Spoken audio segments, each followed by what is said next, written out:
வணக்கம், welcome to Sushil's kitchen. இன்னைக்கு நம்ம செய்ய போகிறது ரிப்பன் பக்கோடா.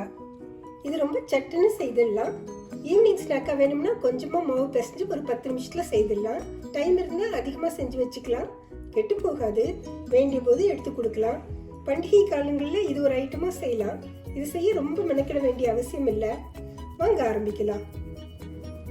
இதுக்கு 2 கப் பச்சரிசி மாவு, 1 கப் கடலை மாவு எடுத்திருக்கேன். இந்த மாவு நான் மிஷினில் கொடுத்து அரைச்சி வச்சிருக்கேன். கடையில் வாங்கின மாவில் செய்தாலும் நல்லா இருக்கும். அதோட 2 ஸ்பூன் வெண்ணெய், 7 பூண்டு பல், ஒரு 15 பச்சை மிளகாய், 2 ஸ்பூன் எள் எடுத்து வச்சிருக்கேன். பூண்டுக்கு பதிலாக 1/2 ஸ்பூன் பெருங்காய பொடி சேர்க்கலாம். உங்கள் காரத்துக்கு ஏற்ப பச்சை மிளகாய் சேர்த்துக்குங்க. ஒரு மிக்ஸி ஜாரில் பூண்டு, பச்சை மிளகாய் கொஞ்சம் தண்ணி சேர்த்து நைஸாக அரைச்சிப்போம்.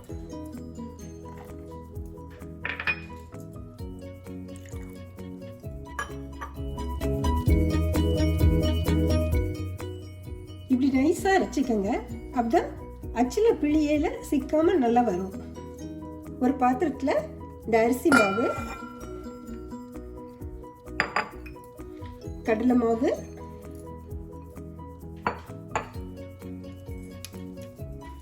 வெண்ணெய், அதோட எண்ணெயும் சேர்ப்போம்.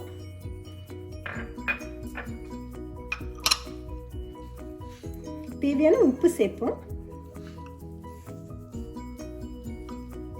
பூண்டு, பச்சை மிளகாய் விழுதோட கொஞ்சம் தண்ணி சேர்த்து வடிகட்டி இந்த மாவுல கலந்து விடுவோம்.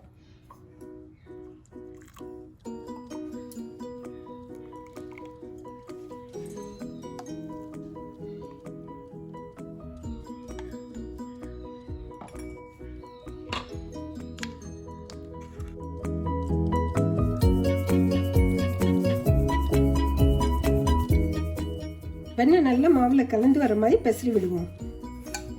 இது நல்லா பிசறி விட்ட பிறகு கொதிக்கிற தண்ணி இதில் சேர்ந்து பிசைவோம்.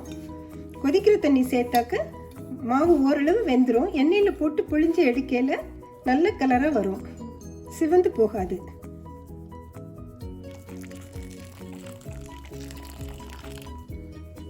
ஆவி பறக்கிற மாதிரி கொதிக்கிற தண்ணி எடுத்துக்கோங்க. கொஞ்சம் கொஞ்சமாக தண்ணி கலந்து விடுங்க.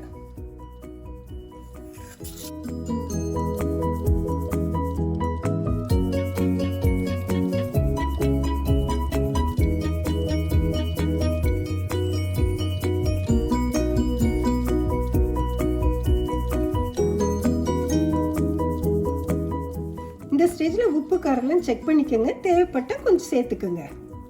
மாவை நல்லா சேர்த்து பிசைஞ்சிட்டேன் பாருங்க. இந்த அளவு சாஃப்டாக இருக்கட்டும். இப்போ அடுப்பில் எண்ணெய் வச்சிருக்கேன். மீடியம் ஃப்ளேமில் இருக்குது. எண்ணெய் சூடாகட்டும்.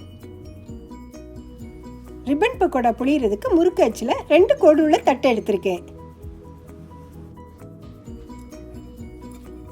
மாவு சிலிண்டருக்குலாம் உருட்டி இந்த அச்சில் சேர்த்து வைப்போம். இப்படி கொஞ்சமாக உருட்டி வச்சுக்கிட்டாக்க புளியறதுக்கு ஈஸியாக இருக்கும்.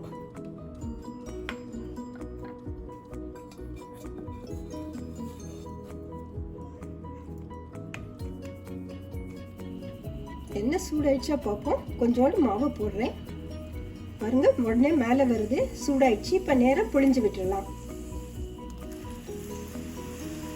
ஒரு லேயர் மட்டும் புளிங்க, ஒன்று மேலே ஒன்று இல்லாதபடி புளிங்க. அப்பதான் நல்லா வேகும்.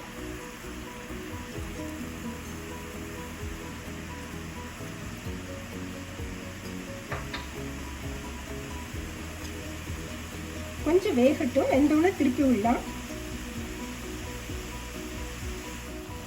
கீழே வெந்திருக்கு. இப்போ அப்படியே திருப்பி விடுவோம். வேணா உடைச்சி விட்டு கூட வேக விடலாம். ஆனால் வானிலையே டைட்டாக பிடிச்சிட்டு செய்யுங்க. உடைச்சி விட்டா ஈஸியாக வேகும். பாருங்க நல்லா பொரிஞ்சிருச்சு. சத்தம் கிறிஸ்பாக வர மாதிரி இருக்கு. எடுத்துடுறேன். இப்போ எல்லாமே பிழிஞ்சு எடுத்துட்டேன். பாருங்க எவ்வளோ அட்டகாசமாக ரிப்பன் பக்கோடா வந்திருக்கு. எவ்வளோ கிறிஸ்பாக இருக்கு. நீங்களும் உங்கள் வீட்டில் செய்து பார்த்துட்டு கமெண்ட் சொல்லுங்கள். பிடிச்சிருந்தா லைக் பண்ணுங்கள். உங்கள் உறவினர்கள், நண்பர்களோட ஷேர் செய்யுங்க. மறக்காமல் சுஷீல்ஸ் கிச்சனுக்கு சப்ஸ்கிரைப் பண்ணுங்கள். தேங்க்யூ.